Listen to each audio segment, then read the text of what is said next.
1985, he was fired from the company he created, cast out, humiliated, and written off by the world. 12 years later, he walked back through the doors of Apple. The company was days from bankruptcy. The world had moved on. Yet, through relentless discipline, vision, and obsession with excellence, he transformed a dying company into the most valuable brand on earth. This is the story of Steve Jobs, a man who proved that discipline and consistency can turn failure into revolution.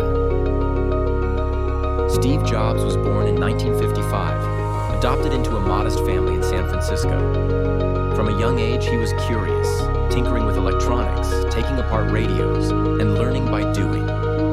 He dropped out of college after just one semester, not out of laziness, but because he wanted to explore the things that truly fascinated him: calligraphy, design, and the limits of creativity. It was here, in these early experiments, that the seeds of his legendary vision were planted.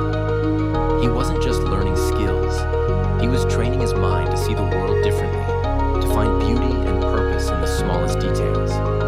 Jobs met Steve Wozniak, a brilliant engineer with the technical skills Jobs lacked. Together, in a small garage, they built what would become the first Apple computer, a machine born from passion, curiosity, and relentless dedication. Even in these humble beginnings, one thing was clear: Jobs' discipline wasn't about following the rules. It was about following his vision, no matter how unconventional the path. In 1976, with little more than a vision and a few circuit boards, Steve Jobs and Steve Wozniak officially launched Apple Computer. Their first major success, the Apple II, wasn't just a product. It was a revolution. For the first time, a personal computer was accessible, elegant, and designed for ordinary people, not just engineers. But it was the launch of the Macintosh in 1984 that revealed Jobs' true obsession: creating technology that blended art and science. Behind the scenes, Jobs was relentless, demanding precision, perfection, and discipline from his team. He believed every pixel, every curve, and every sound mattered. And he pushed people beyond their limits to achieve it. Apple was no longer a small startup. It was a movement, a vision that technology could be beautiful, intuitive, and personal. A reflection of the human spirit, not just a machine. This wasn't just business. It was a philosophy. And Jobs was determined to live it with uncompromising discipline. Steve Jobs helped build the first Apple computer in his garage. He is now 26 years old and is chairman of the board. And he sees his computer's future as the future of mankind. This is a 21st century bicycle that amplifies a certain intellectual ability that man has.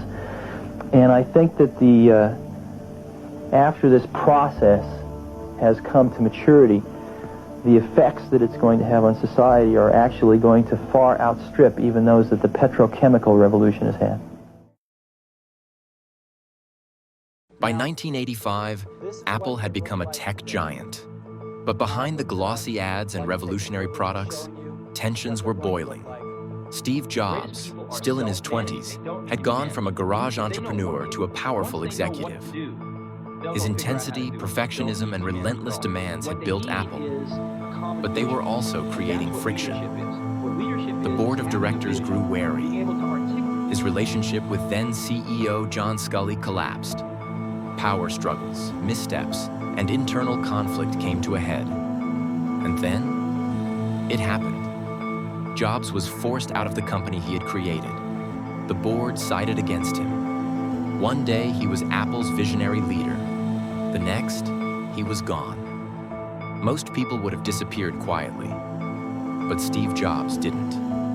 In that moment of humiliation and loss, his discipline was tested like never before. He later said, "It was awful tasting medicine, but the patient needed it." Being fired from Apple didn't end his story. It forged him. Losing Apple could have ended Steve Jobs' story. But instead of retreating, he went back to work, quietly, obsessively, relentlessly. In 1985, he founded NeXT, a company focused on building high-end workstations for education and businesses. The machines were beautiful, powerful, and far ahead of their time. Even though NeXT never became a mass-market hit, its software laid the foundation for Apple's future. At the same time, Jobs acquired a small graphics division from George Lucas, a company that would later become Pixar. For a decade, Jobs poured his time, money, and discipline into both ventures. At Pixar, he took huge creative risks, betting on computer-animated films when no one believed in them. In 1995, that risk paid off with the release of Toy Story, the world's first full-length computer-animated film. Jobs' years away from Apple weren't wasted. They were his training ground. His discipline in design, leadership, and patience at NeXT and Pixar would become the very tools that reshaped Apple after his return. He was no longer just a young visionary. He had become a seasoned leader, forged by failure and sharpened by a decade of relentless work. You've got to do everything. You've got to come up with a name. You've got to come up with a logo. In addition to designing the product, you've got to figure out what to design. You've got to figure out how you're going to get it to the marketplace. You've got to do a part number system. You've got to go get bank accounts. You've got to set up charts, general ledgers, get a management information system, get a little kitchen set up, get a coffee maker, all this stuff. In 1997, Apple was on the brink of collapse. Sales were falling, products were scattered, and the company was losing nearly $1 billion a year. In a stunning move, Apple acquired NeXT, the very company Steve Jobs had built after leaving Apple. Along with NeXT's technology came Steve Jobs himself. He returned not as the same young firebrand, but as a seasoned leader, disciplined and sharpened by a decade of failure and reinvention. Immediately, he began cutting unnecessary products, streamlining operations, and instilling his trademark obsession with simplicity and excellence. In 1998, Apple launched the iMac, a bold, colorful computer that revitalized the brand and proved Apple was alive again. Over the next decade, Jobs and his team unleashed a series of revolutionary products. The iPod in 2001, the iPhone in 2007, and the iPad in 2010. Each launch reshaped entire industries, music, phones, and personal computing. But behind every product was the same discipline, relentless focus, uncompromising design, and the refusal to accept anything less than extraordinary. By 2010, Apple had gone from near bankruptcy to becoming the most valuable company in the world. Steve Jobs' comeback wasn't just about products. It was about proving that discipline, vision, and consistency could transform failure into an empire. The discussions actually began because there were some patent disputes. And rather than, I know. Rather than repeating history, I'm extremely proud of both companies that they have resolved these differences in a very, very professional way. And I happen to have a special guest with me today via satellite downlink. And if we could get him up on the stage right now.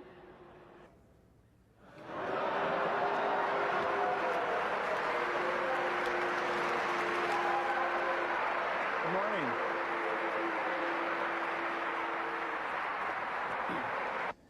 We're very excited about the new release we're building. This is called Mac Office 98.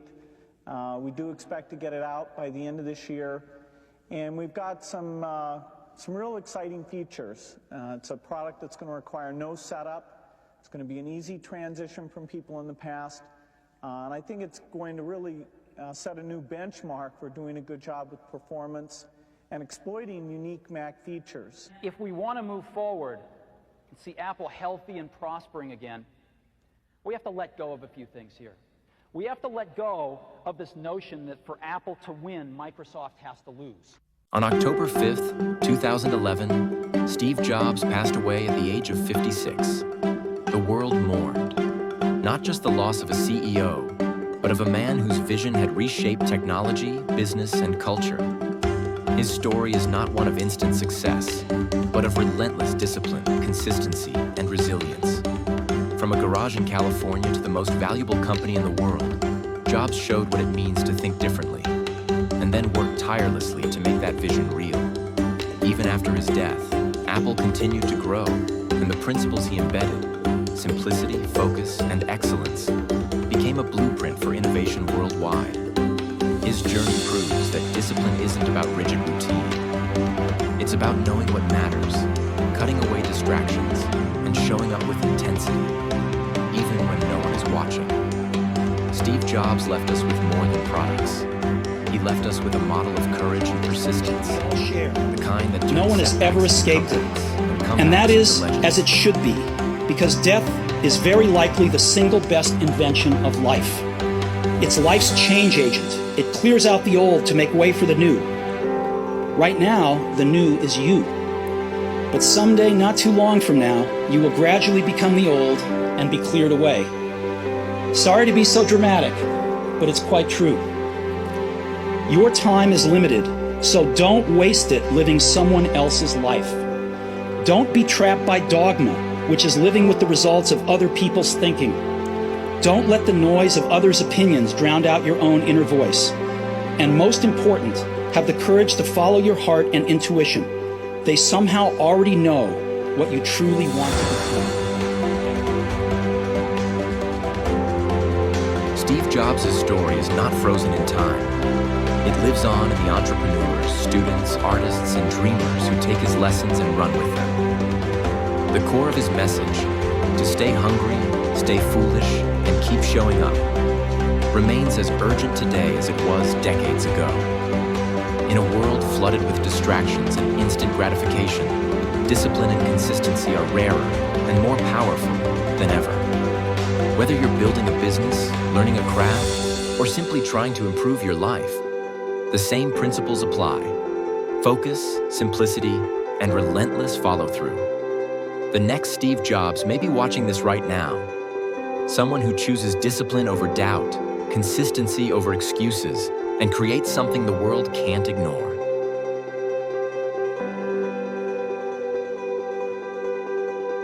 When it comes to changing the world, what I learned from Steve Jobs is, if you believe in a Macintosh, if you believe in iPhone, iPod, iPad, if you believe enough, then you will see it. Because other people will believe in it. Other people will create software. Other people will create products. So you need to foster the belief in what you are dreaming so that it becomes a reality, which is very different than saying, I don't expect anybody to believe it until I see it. You need people to believe it before they can see it. You didn't come this far to stop here. Iron Discipline is your edge. Discipline, strength, victory. Something massive is coming, and we want you to be a part of it. Hit subscribe, click the next video. Let's build this together.